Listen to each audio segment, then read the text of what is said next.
Hey everybody, and this is Swindling64. Welcome back for some more Wind Waker. Last time, we got the boomerang as this dungeon's item, and this time we will proceed the dungeon as normal, since we took down a Korok's house. Now we're proceeding to the basement of the dungeon.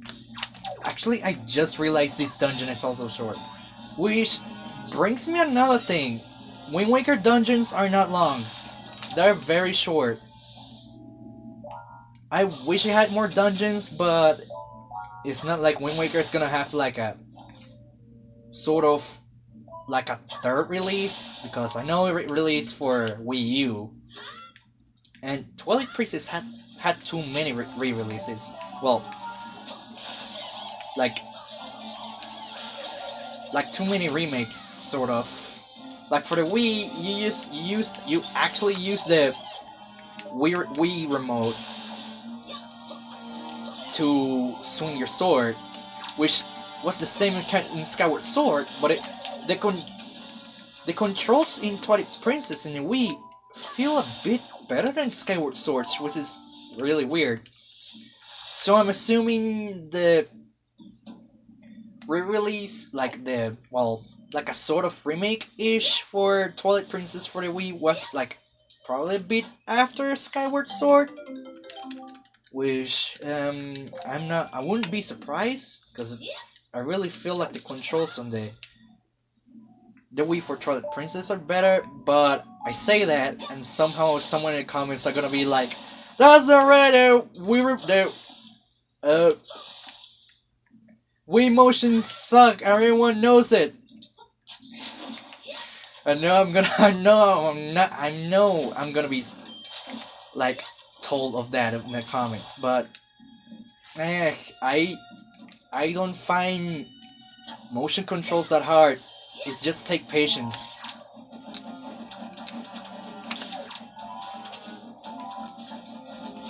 Oh no. Actually, that's fine. That's fine. No.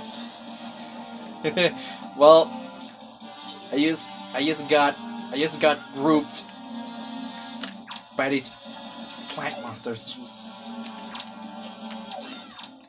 Get out of here. Ah, frick. I could just use the boomerang.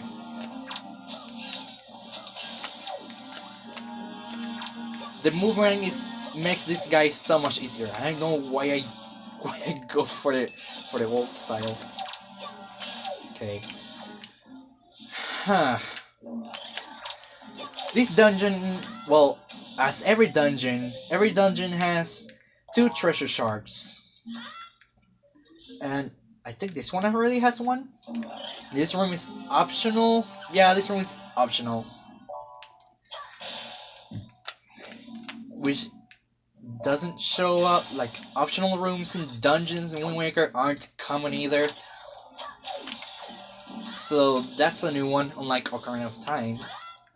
Like if you already got 50 skull shells, then that's it. But I somehow always go for like 100. I guess the completionist in me like says otherwise.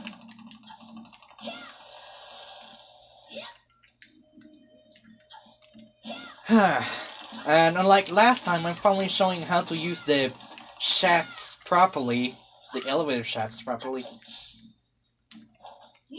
Use the spawn flower to break that in, because like the previous doors in the early dungeon, there were a lot of those plant monsters that were blocking the way. And because we killed it, we can finally get the treasure shard. Also, I'm still tracking what treasure shards I got, and what number treasure shard I got, and pretty much tracking what I got so far. Which means after recording, I gotta check what treasure shards I have, and pretty much change the totals, and that's it.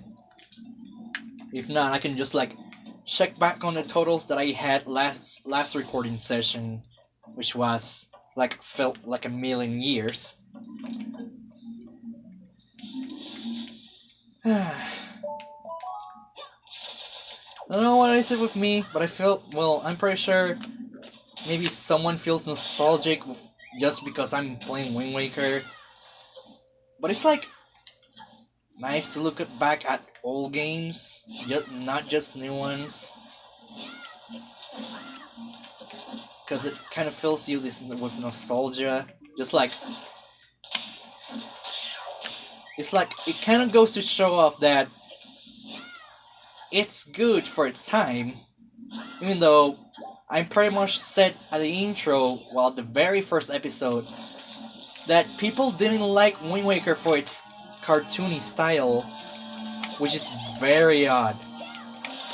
And another reason, I'm not sure if it's valid, but another reason is probably, well, it's not because of too much water. I kind of feel like people don't like exploration that much, which is probably yet another reason not liking Wind Waker, but honestly, the reason exploration is a bit tough is due to the fact that the red cell in the... I forgot. The red cell in the HD Wind Waker for the Wii U has a... makes it so that you don't have to pull the Wind Waker every time. You can like pretty much control the wind yourself with just a simple use of a cell, which is, I think it's a red cell. And I'm pretty sure if anyone has played the HD Wind Waker, you know what I mean, but it makes it so when you use that cell, you don't have to use the Wind Waker. When you pull it out, the wind will always follow what direction you're gonna go. By the way, big key. Also, not so good news. It's problematic when there's two of these guys, being honest.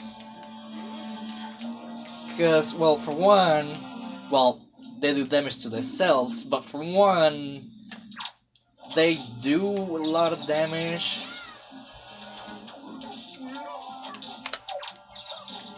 And the fact that they're punching can also, like, screw you over. Yes, they have a punch attack. Doesn't really help. Also, yeah, the punching is pretty much unforgiving if you, like, attack too early.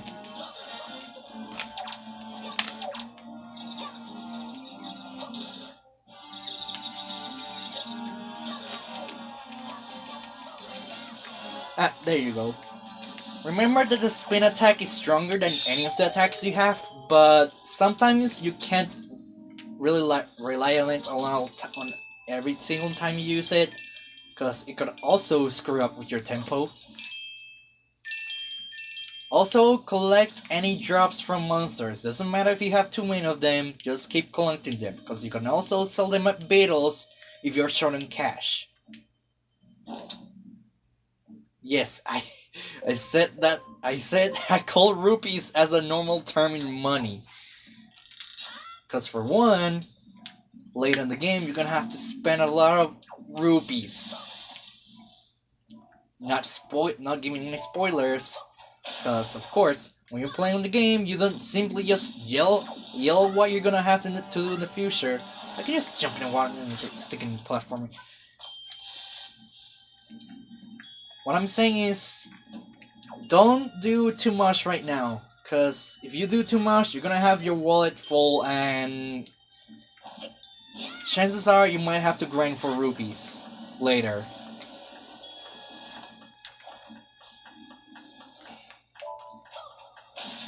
Alright. I never got the map to this place, did I? No, actually I did. That's why I pulled out the map. Okay, so if we continue... the rest of the chests are... oh, crud, I gotta backtrack for that one. And how did I not get that? So, for now, I'm gonna have to, like, cut to get every chest, like, in their rooms. Ah, it's not Z, it's X.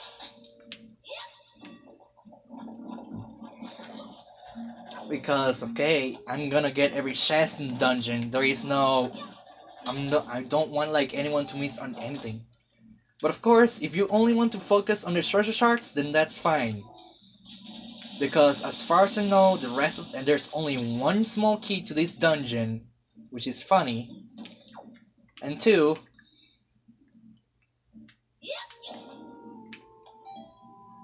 there's only 2 treasure shards per dungeon, and if you care for the treasure shards only, then that's fine.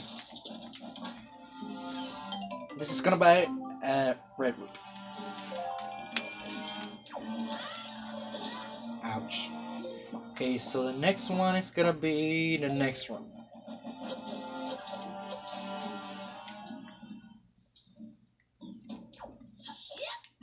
Actually, I never get... One thing about this dungeon is that I never, like, get the teleport jars. I don't know their name, the name of, like, those teleportals, but still, I'm just gonna call them teleportals. I just, like, never get in this dungeon because it's very short. Even though, of course, you're gonna have to backtrack to a few places. So anyways, from here, you wanna go upwards. Because it counts as a separate floor and you won't see this chest normally. Like if you're just in the... Yeah, there you see. Always look at the mini-map because it's gonna constantly change the layout of the floor. You can always, also when you get the compass, you can also see where chests are. So you don't have to worry about, like, backtracking every room. I went for the, well, this is gonna be the treasure shard.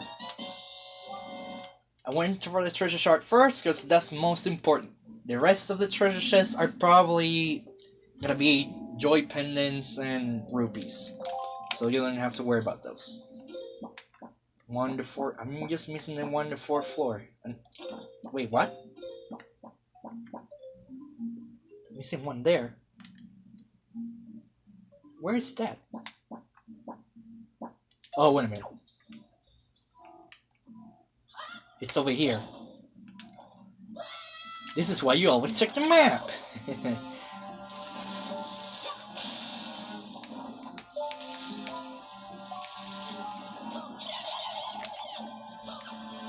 Spin attack!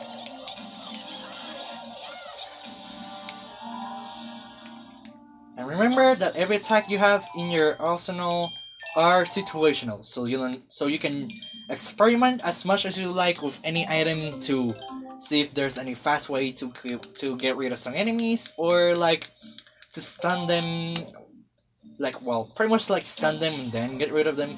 Whatever strategy you prefer, as long as it works, then it works. Didn't even need the leaf for that one. So now I'm gonna go ahead to that way. Actually, it's not that far ahead. Now I think about it.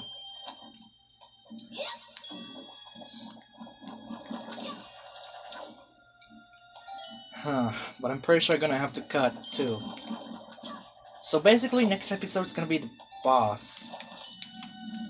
I hope. Alright, get over here. Need the shaft over here. That's very clever. I really like the ideas that I had in Wind Waker. But of course, as I said, they're only first dungeon with what I really did. This is the second. And there's like 3 more after this. Unfortunately. Yeah, it's very short. So basically, story-wise, it's short. But there's a lot to do, like... So it's basically kind of like Majora's Mask, basically, is what I'm saying. Where it's just like... Story progression-wise, very little of it.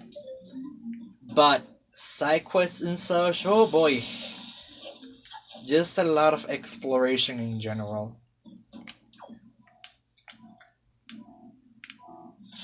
Huh. And I have to go up, actually. Let's go. I'm gonna have to cut here actually. I thought I didn't get it. Jeez. Okay. Actually, I don't think I need to cut. You just need to speed run it, which I'm very bad at it.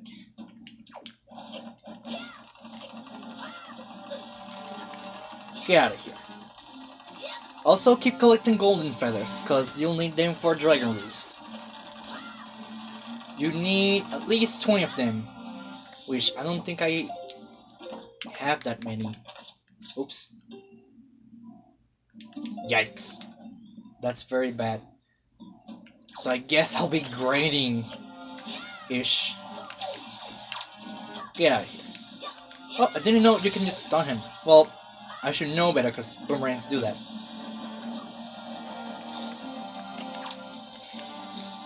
I'll just ignore you, get the golden feather. Let's try to get 10 for now. And like, get the rest of them like afterwards.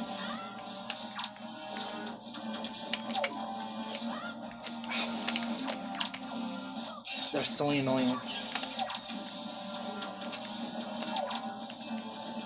No, I'm just gonna have to go. Just get out of here. Ah, that's where I wanna go. So from here, you wanna grapple. You do not want to swing, you wanna climb up. Oh, I was pressing A. Press R to stop.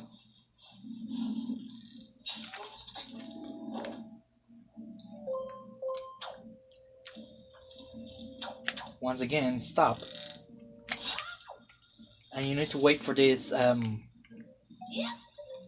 elevator branch, I guess.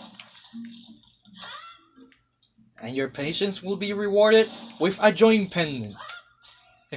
I knew it, because this sounds like a joy pendant thing to do. Yep.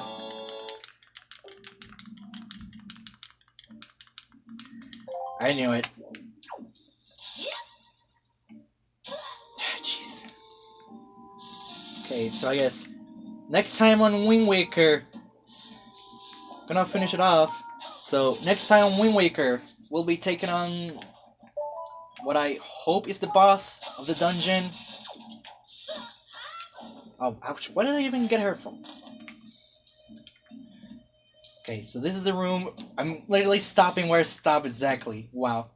So next time Wind Waker, we'll hopefully get a chance with the boss and rescue my car from this place. See you guys then.